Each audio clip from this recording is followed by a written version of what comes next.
Comrade medico సమగ్ర సాహిత్య పుస్తకాల ఆవిష్కరణ సభకు అధ్యక్షత వహిస్తున్న చిరకాల మిత్రుడు అసనాల శ్రీనివాస్, అలాగే దొడ్డి కమరయ్య ఫౌండేషన్ బాధ్యులు, కళాకారుల మిత్రులు, ఈ సభకు హాజరైన కామ్రేడ్ రేణుక తల్లిదండ్రులు, కుటుంబ సభ్యులు, మిత్రులారా, నిజానికి ఈ ప్రవాహం అనే పుస్తకం గురించి కొంత మాట్లాడాలనుకున్నాను. కానీ ఇప్పుడు మిత్రుడు శ్రీనివాస్ సందేశం ఇవ్వమంటున్నాడు. 2 నిమిషాలు అంటున్నాడు. బహుశా 1-2 నిమిషాలు అదనంగా తీసుకున్నా మీరు నాకు అనుమతి ఇవ్వాలని కోరుతూ, ఇప్పుడు కథలు చెప్పాల్సిన సమయం అయితే లేదు. కానీ మొత్తంగా కామ్రేడ్ రేణుక యొక్క ఈ కథల నేపథ్యం, అంటే కథలు ఆమె ఎలా రాసింది, కథలు రాయడానికి ఆమె ఎంచుకున్న వస్తువులేంటి.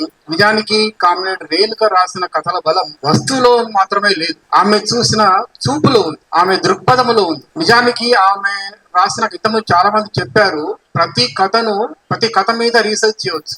నిజానికి అంత గొప్ప కథలు రాసిందారు. ఎందులో రాసిందంటే ఆమె వాస్తవ జీవితం నుంచి తీసుకుంది వస్తువుల్ని. ఆమె చూపు కూడా చాలా పాక్షికంగా లేదు. నిజానికి ఈ రోజు మావోయిస్టులతో నడుపుతున్న విప్లవం యొక్క చూపు చాలా చాలా అంటే పాక్షికమైన చూపు కాదు, చాలా చుట్టూ చూసే చూపు. అంటే మార్పు క్రమాన్ని కామ్రేడ్ రేణుక అత్యద్భుతంగా చూసింది. మీరు చూడండి, ఆమె రాసిన కథలు మామూలు భావుకథ నుంచి, అంటే మామూలు అంటే మొదటి దశలో రాసిన భావుకథ నుంచి చివరగా రాసిన కథలన్నింటినీ చూస్తే ఆమె మార్పు క్రమాన్ని చూసిన పద్ధతి, మార్పు క్రమాన్ని చూసిన దృక్పథం చాలా గొప్పది.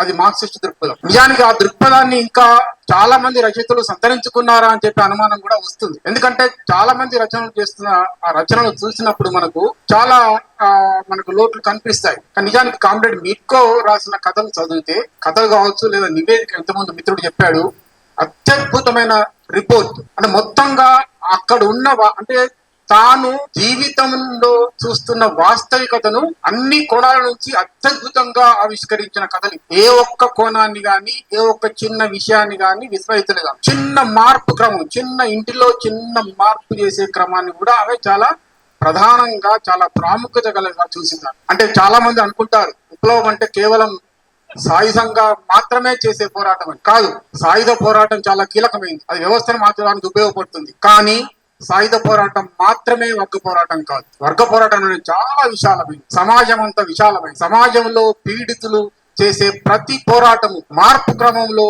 వాళ్ళు జోక్యం చేసుకొని వాళ్ళ ప్రమేయంతో జరిగే ప్రతి పోరాటం కూడా విప్లవంలో భాగం. ఆ అవగాహన ఉంది కనుకనే కామ్రేడ్ రేణుక రాసిన కథలు ఇంత అత్యద్భుతంగా ఉన్నాయి. మీరు ఏ కథను తీసుకున్నా అత్యద్భుతంగా ఉంటుంది. నిజానికి ఆమె భావోద్వేగాలతో వ్యవహరించిన తీరు చాలా అత్యద్భుతం, అపురూపం. నిజానికి భావోద్వేగాలతో వ్యవహరించడం అనేది చాలా కష్టం. ఈవెన్ మన జీవితంలో కూడా అనేక భావోద్వేగాలు వచ్చే అవకాశం ఉంది, వెల్లువెత్తే అవకాశం ఉంది. అనేక సమస్యలు ఉంటాయి, అనేక సంఘటనలు జరుగుతాయి, చాలా భావోద్రేకాలకు గురవుతాం మనము.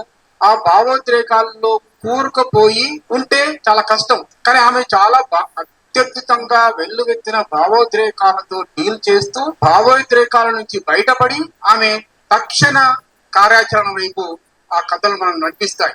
తక్షణ అవసరం ఏంటి, జీవిత అవసరం అనేది ఆమె చెప్పదలుచుకుంది. కాబట్టి ఆమె యొక్క చూపు చాలా అత్యద్భుతమైంది. అలాగే ఆమె ఈ మొత్తం క్రమంలో ఆమె పనిచేసింది కేవలం ఒక 13 సంవత్సరాలు దండకారణ్యంలో పనిచేసింది.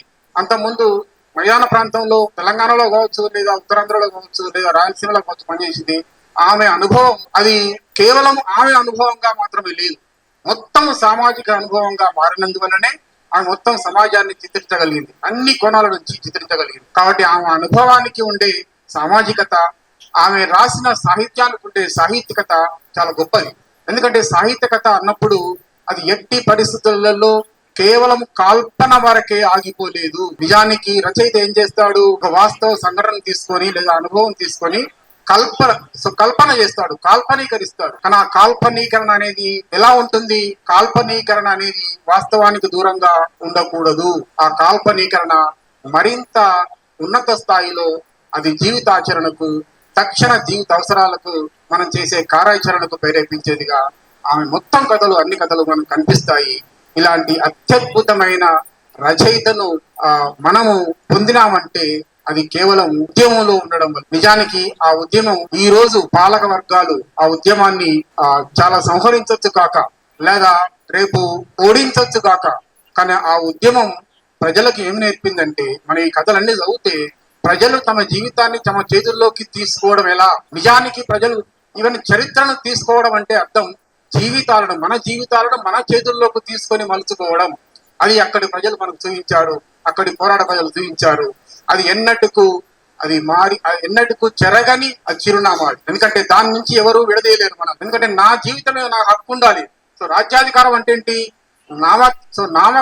ఇక్కడ రాజ్యం ఉండడం కాదు. రాజ్యాధికారం అంటే నా జీవితం మీద నాకు అధికారం. అటు ప్రజలు తమ జీవితాల మీద తమకు అధికారం కావాలని పోరాడే కాంక్షను ఎవరు తుడిచేయలేరు. ఎవరు ఎన్ని నిర్ధారణలు ఇచ్చినా అది తుడిచేయలేరు.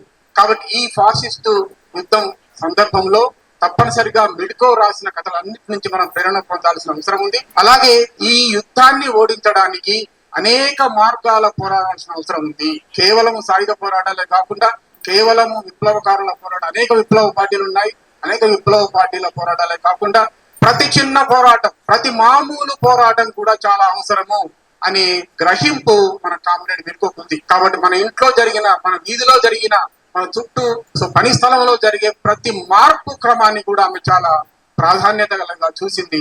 కాబట్టి వీటన్నిటి యొక్క పదాన్ని ఆమె కలిగి ఉంది. ఇది మనకు ఆమె ఇచ్చే అపురూపమైన కానుకగా నేను చెప్తూ, నాకు ఈ అవకాశం ఇచ్చిన చిరకాల మిత్రుడు అస్నాల శ్రీనివాస్ గారికి, అలాగే దొడ్డి గౌరయ్య ఫౌండేషన్ బాధ్యులందరికీ ధన్యవాదాలు తెలియజెప్తూ ముగిస్తున్నాను.